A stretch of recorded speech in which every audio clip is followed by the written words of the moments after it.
Bienvenidos a una nueva inmersión. Esta vez nos adentramos en el mundo de los piratas, pero desde una perspectiva un tanto peculiar. Ajá, una perspectiva diferente. Hoy exploraremos el concepto de honor entre estos lobos de mar. Y lo haremos a través del libro Piratas con Honor, de Federico Villamañas y Andrea Villamolina. ¿Nos puedes contar un poco más sobre este libro? Claro que sí.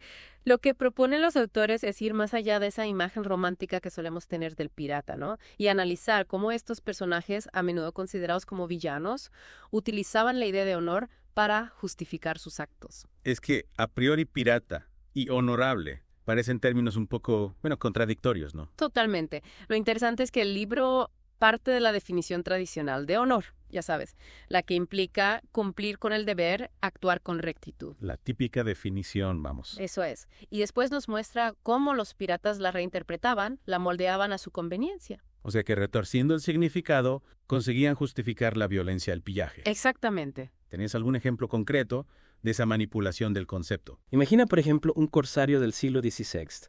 Para el gobierno que le otorga la patente de corso, él es un héroe, ¿verdad? Lucha contra los enemigos de la nación. Un patriota. Sin embargo, para las víctimas de sus ataques, no es más que un pirata despiadado. Claro, es que depende de a quién le preguntes, ¿no? Totalmente. El concepto de honor podía variar mucho según el punto de vista. Oye, y hablando de diferentes tipos de piratas, ¿cómo podemos diferenciar, por ejemplo, entre un corsario, un bucanero o un filibustero? Eran todos lo mismo. No, para nada. El libro los clasifica con mucha precisión. Un corsario, como ya hemos comentado, actuaba con el beneplácito de un gobierno. Tenía esa patente de corso que le autorizaba atacar a barcos enemigos. Una especie de licencia para piratear, ¿no? Sí, se podría decir así. ¿Y un bucanero qué era exactamente? Un bucanero era un poco más independiente, ¿no? Mm. Se dedicaban a cazar en las islas del Caribe, a ahumar la carne.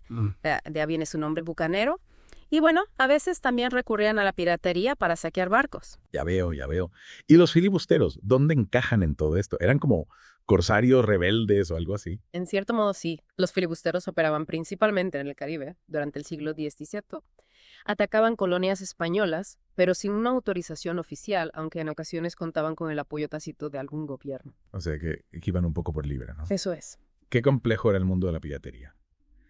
La verdad es que me pica la curiosidad por saber cómo se las apañaban en la práctica. Me refiero a qué tipo de barcos usaban, cómo atacaban a sus presas. Bueno, en cuanto a barcos, el libro describe una variedad increíble. Desde los flyboats, que eran pequeños y muy veloces. Como pequeñas lanchas, ¿no? Sí, algo así. Hasta los imponentes galeones, esos barcos enormes con varias cubiertas y decenas de cañones. Un auténtico arsenal flotante. Eso mismo. Cada tipo de barco tenía sus propias ventajas y desventajas, claro. Como elegir entre un coche deportivo o una furgoneta, ¿no?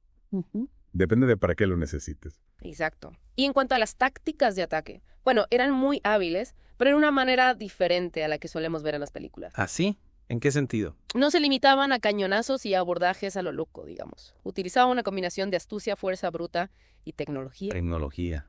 En aquella época. Suena un poco raro. Pues sí, pero es así. Por ejemplo, el libro menciona el uso de balas de cañón encadenadas, que se usaban para destrozar los mástiles de los barcos enemigos, o palanquetas para desgarrar sus velas. Ostras, eso sí que era ingenio. Y hablando de ingenio, ¿cómo se orientaban en alta mar? ¿Contaban con algún tipo de tecnología para navegar? Eran unos auténticos maestros de la navegación. Usaban brújulas, sextantes y un conocimiento profundo de la navegación celeste para orientarse tanto de día como de noche. Uf. Imaginar cruzar océanos enteros sin GPS ni nada.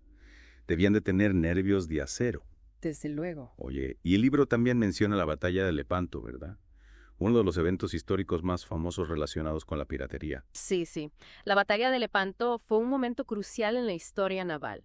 En 1571, la Liga Santa, formada por España, Venecia y otros estados, se enfrentó al Imperio Otomano en una batalla épica por el control del Mediterráneo. Un auténtico choque de titanes. ¿Y qué papel jugaron los piratas en esa batalla? ¿Se unieron a algún bando en particular? Bueno, participaron corsarios de ambos bandos. Hay que recordar que los corsarios eran esos piratas legales que operaban con el apoyo de un gobierno. Claro, con su patente de corso y todo eso. Sí, exacto.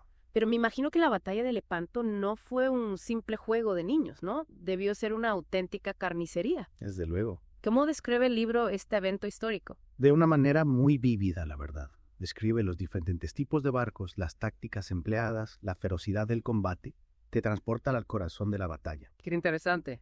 Tengo ganas de profundizar en este episodio histórico. Sin duda, la batalla de Lepanto nos ofrece una perspectiva fascinante sobre la complejidad del mundo de la piratería. Y sobre cómo esos personajes, a menudo considerados villanos, podían ser vistos como héroes o como demonios, dependiendo de a quién le preguntaras. Exacto. Y esto, en el fondo, nos lleva a cuestionar nuestras propias percepciones sobre el bien y el mal, ¿no crees? Totalmente. Pero antes de sumergirnos en la batalla de Lepanto, creo que es importante recordar a nuestros oyentes que la piratería, más allá de esa aura romántica que a veces la envuelve, era una actividad brutal. Completamente de acuerdo.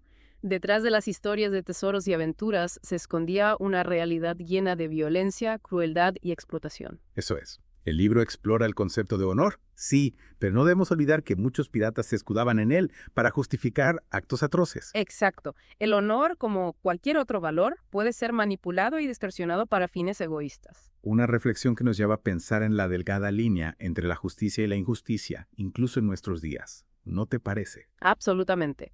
Y en cómo la historia nos ofrece ejemplos de cómo el poder y la ambición pueden corromper incluso a aquellos que se autoproclaman honorables. Una lección valiosa, sin duda. Pero dejemos esta reflexión para más adelante.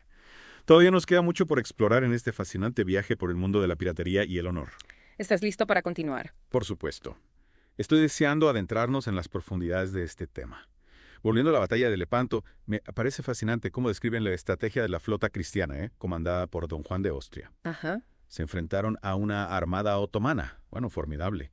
Un combate que se prolongó durante horas y horas. ¿Y cuál fue el desenlace? ¿Quién se alzó con la victoria en esta batalla épica? La Liga Santa obtuvo una victoria decisiva. Infligieron una dura derrota al Imperio Otomano. Marcó, un punto de inflexión en la lucha por el dominio del Mediterráneo. Imagino que esta victoria tuvo repercusiones en el mundo de la piratería, ¿no? ¿Cambió de alguna manera el tablero de juego? Por supuesto. La derrota otomana debilitó su presencia en el Mediterráneo, abriendo así nuevas oportunidades para los corsarios cristianos. Es decir, que lo que para unos fue una tragedia, para otros fue una oportunidad. Exactamente. Pero la historia de la piratería no se limita al siglo XVII, ¿verdad?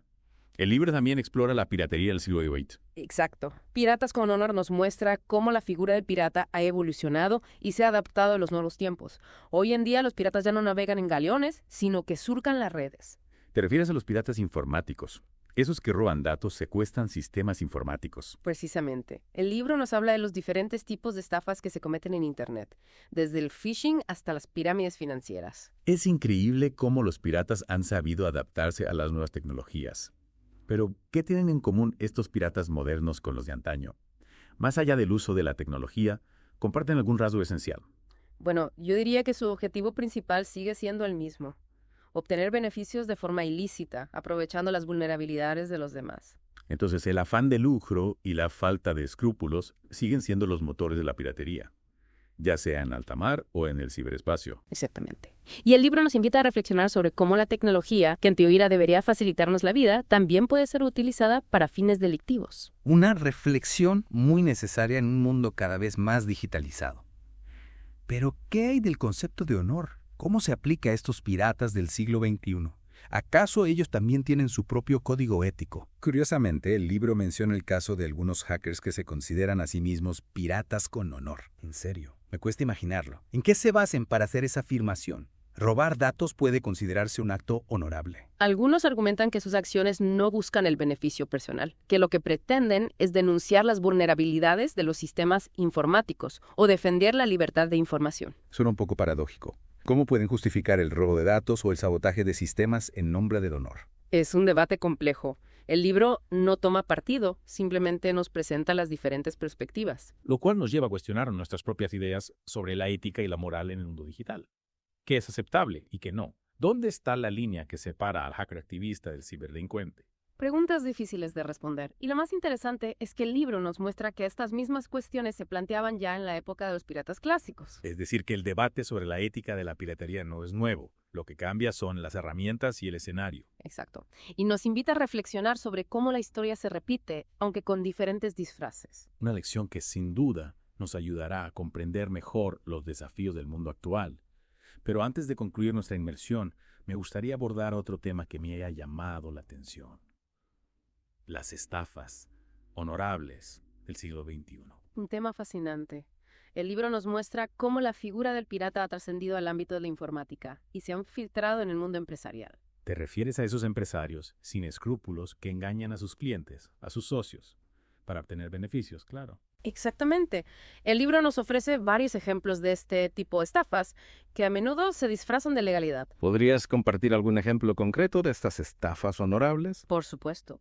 El libro habla de las compañías de seguros que se niegan a pagar indemnizaciones, de las empresas de servicios que cobran tarifas abusivas, de los bancos que engañan a sus clientes con productos financieros complejos. Y también de esas empresas que venden productos milagro o que prometen hacerte millonario de la noche a la mañana. Exacto. Y lo más preocupante es que muchas de estas estafas se llevan a cabo dentro del marco legal. Es decir, que estos piratas con honor utilizan las leyes a su favor para enriquecerse a costa de los demás. Así es. Y el libro nos advierte de la importancia de ser críticos y de no dejarnos engañar por las apariencias. Una advertencia muy valiosa en un mundo cada vez más complejo e impredecible. Pero me pregunto, ¿cómo podemos identificar a estos piratas con honor en nuestra vida diaria?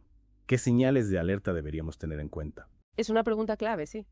El libro nos anima a estar alerta, ¿no? Ante promesas demasiado buenas para ser verdad, a desconfiar de quienes se presentan como gurús infalibles o a investigar a fondo cualquier inversión antes de comprometer nuestro dinero. En el fondo, aplicar el sentido común y a no dejarnos llevar por la codicia o la ingenuidad. Exactamente. Y a recordar que la información es nuestra mejor arma contra la manipulación. Oye, y hablando de ejemplos concretos, el libro nos presenta un caso bastante peculiar, el negocio de los perales. Así, la historia de Álvaro y sus perales. Un ejemplo perfecto de cómo la codicia y la falta de escrúpulos pueden llevar a la ruina a muchas personas. Para los que no sepan de qué hablamos, ¿podrías contarnos un poco más sobre este caso? Con gusto. El libro nos habla de un tal Álvaro, un tipo con mucha labia que convence a un grupo de personas para invertir en una plantación de perales. Les promete que se harán ricos vendiendo las peras a precios exorbitantes. Suena un poco descabellado.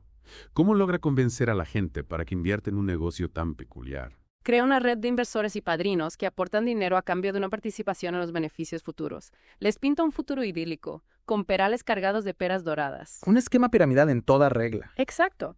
El problema es que el negocio no es viable. El dinero de los nuevos inversores se utiliza para pagar los supuestos beneficios de los anteriores. Y así hace que la pirámide se derrumba. Un clásico. La avaricia rompe el saco, como se suele decir. Y lo triste es que muchos de los inversores eran personas humildes que perdieron sus ahorros de toda la vida. Un recordatorio de que la codicia no conoce clases sociales y de que la figura del pirata honorable puede esconderse tras cualquier fachada. Totalmente. Y este caso nos lleva a reflexionar sobre la importancia de la educación financiera. Debemos aprender a detectar las señales de alerta, a no dejarnos deslumbrar por promesas vacías. Una lección fundamental para navegar por el mundo actual, plagado de oportunidades que en realidad son trampas disfrazadas. En definitiva, Piratas con Honor nos ofrece una mirada fascinante y a veces inquietante sobre la piratería en todas sus formas. Un viaje por la historia que nos muestra cómo la ambición desmedida y la falta de ética pueden corromper incluso a aquellos que se consideran a sí mismos honorables. Un libro que nos invita a reflexionar sobre la complejidad del ser humano y la fragilidad de los valores. Y que nos recuerda que la lucha contra la piratería en todas sus formas es una tarea que nos concierne a todos. Muchas gracias por tu tiempo y por guiarnos en esta inversión tan enriquecedora. El placer ha sido mío. Espero que nuestros oyentes hayan disfrutado del viaje y que se animen a explorar el libro Piratas con Honor. Y antes de despedirnos, os dejamos con una pregunta para reflexionar. ¿Habéis encontrado algún pirata honorable en vuestras propias vidas? Pensadlo bien, porque a veces la piratería se esconde en los lugares más inesperados. Gracias por acompañarnos en esta nueva inmersión. Hasta la próxima.